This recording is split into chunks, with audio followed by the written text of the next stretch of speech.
மக்கள் அரசாங்கத்தோட வணக்கம். இப்போ நம்ம லாங்குவேஜை பற்றி நம்ம பேசணும். இப்போ லாங்குவேஜால் என்ன நன்மை? இப்போ கல்வித்துறையில் மஸ்ட்டு லாங்குவேஜ் ரொம்ப முக்கியம் அப்படின்னு நான் சொன்னேன்.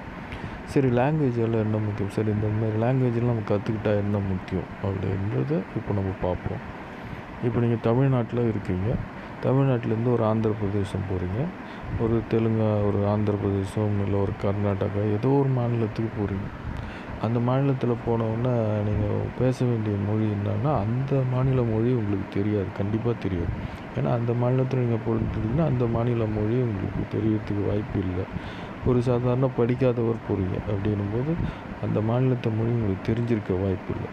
ஆனால் ஒரு நாட்டு மொழி 36 ஸ்டேட்லேயும் அந்த நாட்டு மொழி அவங்க கற்றுருந்தாங்க அப்படின்னா, நீங்கள் ஒரு ஆட்டோ டிரைவர்கிட்ட போய் நீங்கள் பேசும்போது கூட ஹிந்தி அவருக்கும் ஹிந்தி தெரிஞ்சிருக்கும், உங்களுக்கும் ஹிந்தி தெரிஞ்சிருக்கும். அப்போ நீங்கள் நாட்டு மொழியோடு நீங்கள் பேச ஆரம்பிக்கிறீங்க. ஒரு நாட்டினுடைய ஒற்றுமை உணர்வு அந்த இடத்துல போயிருக்கும். இப்போ நான் இந்த ஸ்டேட்டை சார்ந்தவன், நான் அந்த ஸ்டேட்டை சார்ந்தவன் சொல்கிறத தாண்டி அந்த நாட்டு மொழி அவங்கள இணைக்கக்கூடிய ஒரு பாலமாக அது அமையுது. இது ஒன்றே போதுங்க. நம்ம நாட்டு மக்கள்கிட்ட இருக்கக்கூடிய வேறுபாடுகள் அறுந்து போகிறதுக்கு இது ஒன்றே போதும். அப்போ அந்த மாநில மொழி அவர் என்ன சொல்லுவார்? ஹிந்தி மொழி அவர் பேசும்போது ஹிந்தியிலே நீங்களும் பேசுவீங்க. உங்களுடைய கிளாரிஃபிகேஷன் சரி பண்ணிக்கலாம். அவங்க எந்த ஸ்டேட்டுக்கு போனாலும் ஹிந்தி மொழி அவங்களுக்கு தெரியறதுனால ஹிந்தி மொழி அவங்களுக்கு இப்போ நீங்கள் ஒரு ஆட்டோக்காரனை கூப்பிட்டு ஹிந்தி மொழி உனக்கு நான் கற்றுத்தரேன்னு சொன்னால் ரொம்ப சந்தோஷப்படுவேன். நம்மளெல்லாம் மதித்து இந்தளவுக்கு கூப்பிட்டு கிளாஸ் எடுக்கிறாங்களே, இதுதான் அரசாங்கம் பண்ண வேண்டிய ஒரு விஷயம். அவருக்கு ஆல்ரெடி அந்த ஸ்டேட் மாநில மொழி தெரியும்.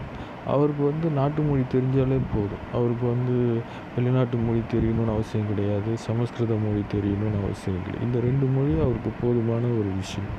அப்போ நான் ஒரு மாநிலத்துக்கு நான் போயிருக்கிறேன் அப்படின்னா இந்த மாநிலத்தவர் இல்லாத இது நம்ம நாட்டவருன்ற அந்த உரிமை உணர்வு அவருக்கு ஆட்டோமேட்டிக்லி மனசுக்குள்ளே பதியும். இப்போ இவர் போனவருக்கும் கிளாரிஃபிகேஷன் ஒரு இடத்துக்கு போகணும். இப்போ இந்த மாநிலத்துக்கு போயிருக்கிறார், இப்போ ஆந்திராவுக்கு போயிருக்குன்னா ஒரு இடத்துக்கு போகணும் அப்படின்னும்போது அவர் ஹிந்தியிலே கேட்பார், இவர் ஹிந்தியிலே பதில் சொல்லுவார்.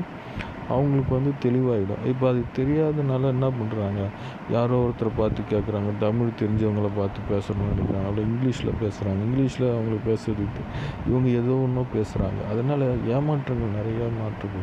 அதனால் அவங்க ஏமாற்றப்படுறாங்க. இதெல்லாம் யார் காரணம் அப்படின்னா ஒரு அரசாங்கம் தான் இதை எடுத்து செய்ய வேண்டிய பொறுப்பு அரசாங்கத்துக்கிட்ட தான் இருக்குது. அதை தான் மக்கள் நீங்கள் புரிஞ்சுக்கணும் அப்படிங்கிறத நான் சொல்லிக்கிட்டு இருக்கேன். நீங்கள் அதை புரிஞ்சுக்கிட்டிங்கன்னா போதும். புரிதல் இருந்தால் அந்த தெளிவுன்றது இருந்தாலே போதும். அந்த தெளிவு கிடச்சிருச்சுனாலே போதும்.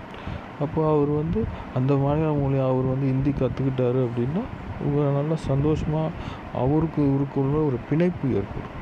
நம்ம நாட்டை சேர்ந்தவர், இவர் இந்திய நாட்டை சேர்ந்தவர் அப்படின்றது அவங்களுக்கு தெரியும். இப்போ இங்கிலீஷில் பேசுகிறாங்க அப்படின்னும்போது இவர் வெளிநாட்டுக்காரரா, அவருடைய முகபாவனை, அவருடைய தோற்றத்தை வச்சு வெளிநாட்டுக்காரரை ஈஸியாக ஐடென்டிஃபிகேஷன் பண்ணிடலாம். அப்போ நம்ம லாங்குவேஜ் ஹிந்தி பேசும்போது அவங்களுக்கு ஹிந்தி தெரியாது. அப்போ ஹிந்தி பேசும்போது என்னன்னா நம்ம இந்தியை சேர்ந்தவர் அப்படிங்கிறவர் அவங்களுக்கு தெரியறதுக்கான வாய்ப்பு இருக்குது. இப்போ தமிழ்நாட்டை சேர்ந்தவருன்றால அவர் இந்தியர்ன்ற அப்படிங்கிற அந்த உணர்வு அவருக்கு ஏற்படுது. ஒரு சுதந்திர நாள் அன்றைக்கி இந்த சட்டத்தை ஏன் கொண்டு வரக்கூடாது? ஏன் நம்ம யாராவது ஒருத்தர் கொண்டு வரலாம், ஜனாதிபதி கொண்டு வரலாம், இல்லை உச்சநீதிமன்ற நீதிபதிகள் கொண்டு வரலாம், ஏன் கொண்டு வரக்கூடாது? மக்களை சந்தோஷப்படுத்துகிற, மக்களை ஒற்றுமைப்படுத்துகிற இந்த மாதிரியான சட்டங்களை கொண்டு வரணும். இந்த மாதிரியான சட்டங்கள் மக்களை ரொம்ப எளிமைப்படுத்தும். இப்போ ஒரு ஆட்டோ ஓட்டுறவர், ஒரு சைக்கிள் ரிக்ஷா ஓட்டுறவர், ஒரு கூலி வேலை செய்கிறவர், ஒரு செருப்பு தைக்கிறவர், இவங்க எல்லாருமே ஓட்டு போட்டு தான் மக்களை ஒரு அரசாங்கத்தை தேர்ந்தெடுக்கிறோம். அப்போ அவங்களுக்கு ஒரு சந்தோஷத்தை கொடுக்கறதுக்கான ஒரு வாய்ப்பு கிடைக்கும். அவங்களுக்கு ஒன்று வருமானம், இப்போ நான் கற்றுக்கிட்டேன்னா எனக்கு என்ன வருமானம், அதுக்கு நான் கொடுக்குறேன், நான் பார்த்துக்குறேன், அதை நான் செஞ்சுக்கிறேன். நீ முதல்ல இந்த லாங்குவேஜை கற்றுக்கணும். அப்போ தான் 4 பேர் கேட்கும்போது சொல்ல முடியும். அப்போ இவரும் ஹிந்தியில் பேசுவார், அவரும் ஹிந்தியில் பேசுவார். அப்போ நாட்டு ஒற்றுமை வளர்ச்சி அடையும். இதை தான் நான் சொல்ல வரேன். இந்த லாங்குவேஜுக்கு எவ்வளோ முக்கியத்துவம் கொடுக்கணும் அப்படிங்கிறத நான் திரும்ப அதை தான் நான் சொல்லிக்கிட்டு வரேன். இதனால் என்ன நன்மைங்கிறதையும் நான் இப்போ உங்களுக்கு நான் தெளிவாக சொல்லிட்டேன். இப்போ இதனால் என்ன நன்மை ஏற்படும்ன்றதையும் நான் உங்களுக்கு சொல்லிட்டேன். அந்த ஒற்றுமை உணர்வு, இவங்க வெளி மாநிலத்தவர், அந்த மாநிலத்தை சேர்ந்தவர், இந்த மாநிலத்தை சேர்ந்தவர்ன்ற போது தான் பிரச்சனைகளே வர ஆரம்பிக்குது. நான் இந்தியருங்கிற அந்த ஒற்றுமை உணர்வு நமக்குள்ளே வரணும். ஒரு காலத்தில் நம்ம இந்தியர்கள் நம்ம சுதந்திரம் அடையிறதுக்கு எவ்வளோ பாடுபட்டாங்கன்றது உங்களுக்கு நல்லாவே தெரியும். எல்லோரும் நான் இந்த மாநிலத்துக்கு சுதந்திரம் வேணும், அந்த மாநிலத்துக்கு சுதந்திரம் வேணும்னு யாரும் கேட்கல. இந்தியாவுக்கு சுதந்திரம் வேணும்னு தான் வெளிநாட்டிலேருந்து வந்தவர்கிட்ட கேட்டாங்க. அவர் அதை கொடுக்க மாட்டேன்னாங்க. அப்போ இந்தியர்கள் எல்லா மாநிலத்தையும் சேர்ந்தவரும் உழைச்சாங்க, கஷ்டப்பட்டாங்க. அந்தந்த மாநிலத்தில் ஒரு சில பேர் உழைச்சாங்க, கஷ்டப்பட்டாங்க. அப்புறம் சுதந்திரம் கிடைச்சிது. அப்போது ஒரு நாடு முழுக்க முயற்சி பண்ணி தான் வந்து இந்தியா வந்து சுதந்திரம் அடைஞ்சிது.